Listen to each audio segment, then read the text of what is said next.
Harry Potter and the Sorcerer's Stone. Harry discovers he is a wizard and attends Hogwarts School of Witchcraft and Wizardry.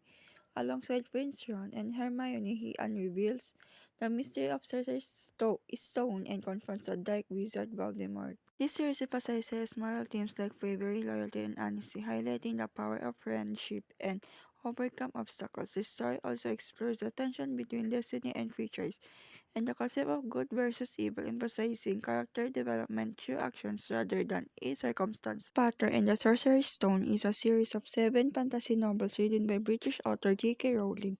The novels delve into the extraordinary life of a young wizard, Harry Potter. The author's passion for fantasy is evident in her creation of this captivating series. The story commences with the introduction of Harry Potter, an orphan boy in his 11th birthday uncovers his remarkable destiny.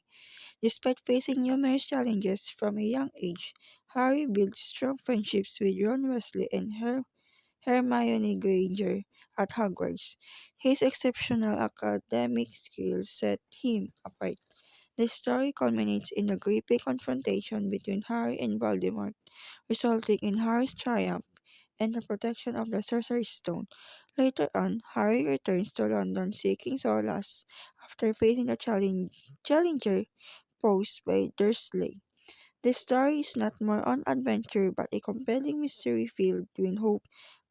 Harry, much like ourselves, embodies resilience and optimism in the face of adversity. Despite being orphaned, neglected, and mistreated by the Dursleys, he yearns for a better life and finds solace in the magic he discovers.